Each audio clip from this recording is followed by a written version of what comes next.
So, by outcome independent, basically in the men's self improvement industry, you hear a lot about be outcome independent. Don't care about the outcome. Be detached.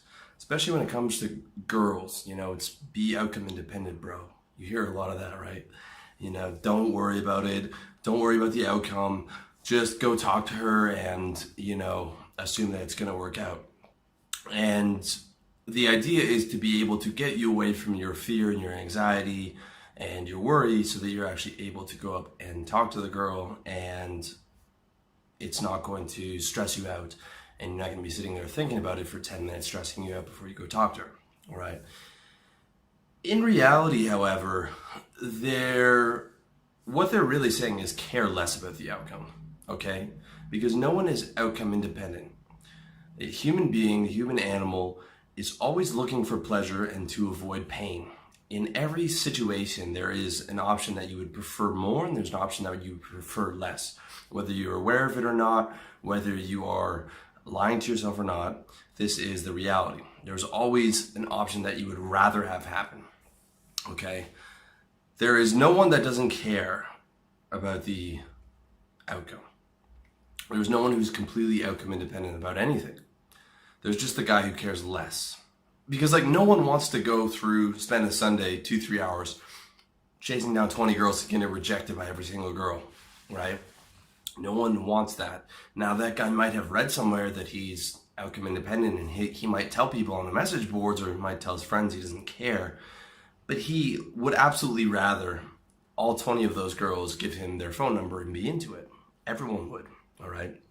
And he would absolutely care to some degree that he's getting rejected one after the other because he's a human and a human wants pleasure and to avoid pain.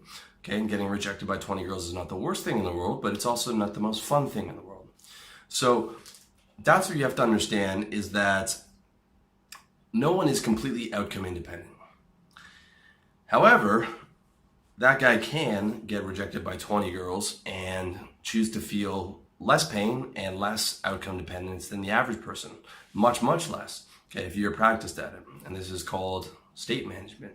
I could go out and get rejected by 20 girls and it's not going to haunt me, okay? It might be like my state might be a bit lower for half an hour afterwards, but it is not going to be a major deal. It's not going to be something that affects my core self-esteem whatsoever. It's not going to even affect the rest of, by the evening time, it won't be affecting my day, okay? Because I've mastered state management. I've done that. I've been rejected many times. So I'm able to have less outcome dependence on it and I'm able to let it affect my state less. However, I would be lying to you if I said it didn't affect my state. Every single thing affects your state. Every single thing that happens to you affects your state, either positively or negatively, okay? It might just be so subtle that you don't realize it, or you are lying to yourself trying to present the image of the guy who's outcome independent and doesn't care. But everyone cares about everything to a degree, okay? It's just that the guy who's outcome independent or the guy who's projecting the outcome independence, he cares a lot less, okay?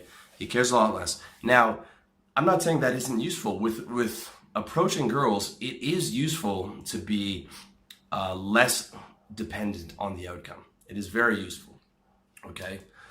And that's a good thing.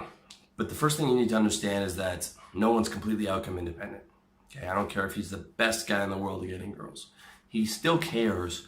He would still rather every girl that he approaches be a good approach and, being able to get that girl.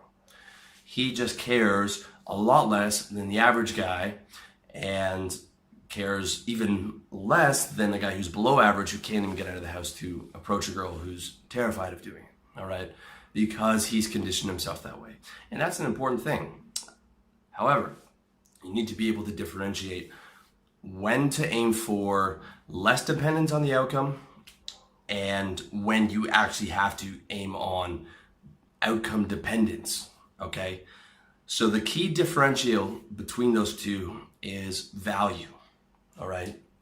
For things that are valuable, you need to care about the outcome and you need to care a lot, all right? Now, the best way to define what's valuable is what is going to give you consistent state. Okay, this is something I talk about in nearly every video.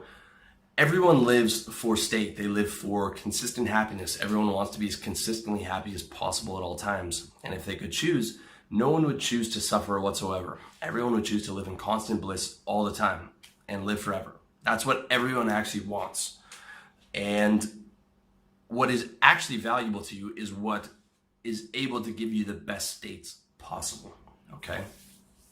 Like when you're in love with a girl, that girl is giving you a happy state, hopefully, most of the day, right? When you're seeing her and it's the happy times and you're falling in love, she's giving you that state. So that's very valuable to you. The same with having a lot of money. Having a lot of money eases your problems with money, which is incredibly valuable, which allows you to live better and have better state. So everything that you're doing is for state. So the more something gives you state, the more valuable it is, right? Makes sense. So to start, you have to start with Maslow's hierarchy, right? If you're not familiar with that, you should look it up. Basically, it starts with the base level of what you need is like food, clothing, shelter. So that's just the base level of getting state. If you don't have those things, your state is going to be, and your happiness is going to be off the charts low, right? You're going to be homeless on the streets, not able to clothe yourself, feed yourself. Your state is going to be very low, okay? So that's like the basic level. And then as you level up, it's about getting money and relationships and self-actualization and, higher levels of consciousness and all these luxuries that are available to you when you are able to level up on Maslow's hierarchy of needs. Okay, so all those things are valuable. Everything that's on that Maslow's hierarchy of needs is valuable, especially as you go up into self-actualization and things like that. These are very valuable things, and because they give you state. And when you approach them as goals, which I encourage you to do, to have your 4 yearly goals, health, wealth, relationships, and lifestyle, then to some degree, you have to be dependent on that outcome. I can't set a goal and not care about it, okay? I'm going to be thinking about my 4 goals every single day. My business goals, my wealth goals, my health goals, my lifestyle goals, my relationship goals. I'm going to be thinking about those every day. Because if I'm not, then those aren't serious goals to me, all right? You can't just set a goal and not care if you hit it or not. Because guess what's going to happen? You're not going to hit it. Because that goal takes a lot of work, it takes a lot of daily micro tasks, takes a lot of daily action.